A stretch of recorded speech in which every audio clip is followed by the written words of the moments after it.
Hello. It's been like a month since my last upload, but fear not. I hope it's not that long, but I'll be reading King Michael by Daniel Errico. Let's go. Michael the Marvelous, king of the land, son of the world famous Robert the Grand, was enjoying the night that he turned 32. As the people arrived for the party he threw, the Princess of Rye and the Princess of Job were guests in the castle, His Majesty's home. The cake from the baker was 7 feet high, putting to shame the poor pie maker's pie. The king and the queen danced a fanciful jig, while Duchess von Birkenham ate the roast pig. Not a dry eye was found when the queen made her toast. The glasses were raised in salute of their host. But everything stopped when a black cloud appeared, and from it a haggard old man slowly neared. Along by his side walked the golden-beaked duck. The cook tried to picture it roasted and plucked. He donned a blue robe and a toppling hat, and he hobbled his way up to where the king sat.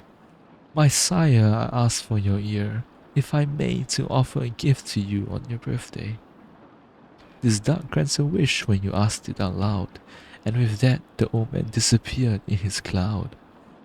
With a waddle, a hop, and a medieval quack, the duck sat himself on the mighty king's lap. The king felt part silly but mostly confused. Though cancel the party, he simply refused. The king got more gifts, never peeking inside, while the duck waited patiently by the king's side. Until with a laugh, Michael spoke to a friend, I wish, how I wish that this night would not end. When you wish for a wish, you must mind every word. For a magic wish duck is a powerful bird. The duck's magic beak turned from golden to blue. The wish had been granted, so off the duck flew. As wishes had been, this was one of the worst. That moment on, the poor kingdom was cursed. With morning came darkness, no warmth and no sun. The night would not leave, for the damage was done. Each morning King Michael had hoped to see the light, while the crops withered slowly in shadow of night. The king offered rubies and emeralds galore to the knight who would bring the old man to his door. The hunters went forth on a duck-finding quest. Until both were captured, the king would not rest. But no one had seen the duck's gold-colored beak, and the search for the man went on week after week. Off in the forest a small cabin stood. The old man had built it with an amber black wood, for he was a wizard named Santo the Bad, who had been banished by Robert, good King Michael's dad. By Santo's side sat his duck in a box with a tree of coloured locks. Inside of the box, Santo locked up the sun, and magic, just magic, could make this undone. Weeks became months and the sun never shone. The peasants were angry and started to groan. Finally, Michael could take it no more. He'll go fix things and settle this score.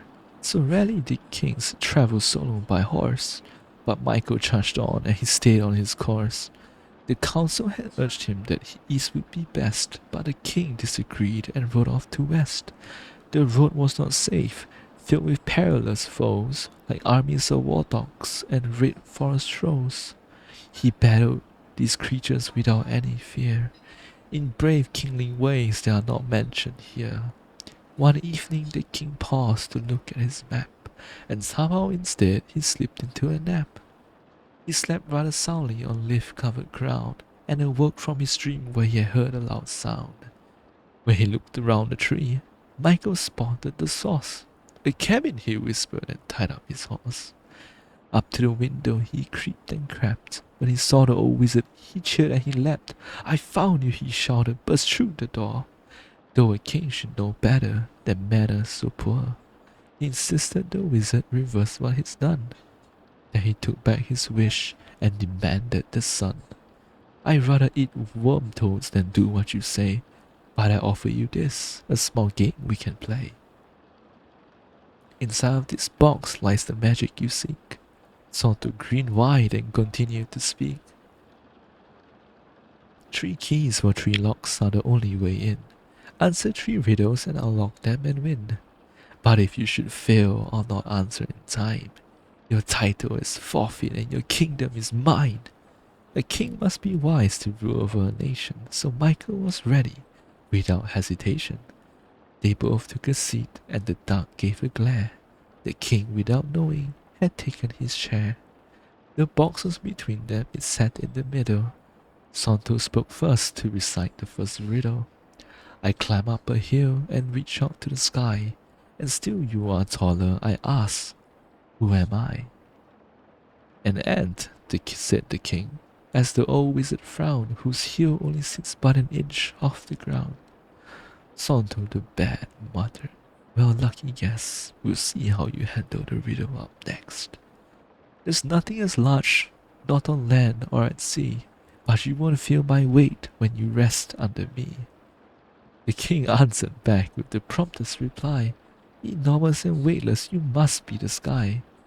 Santo was mad, he did not like to lose.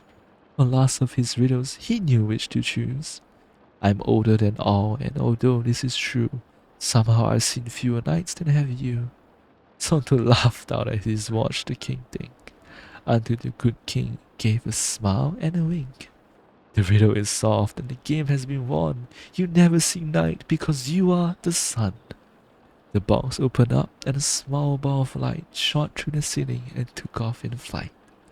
It grew as it rose in a wonderful way, till the sun filled the sky and changed night into day.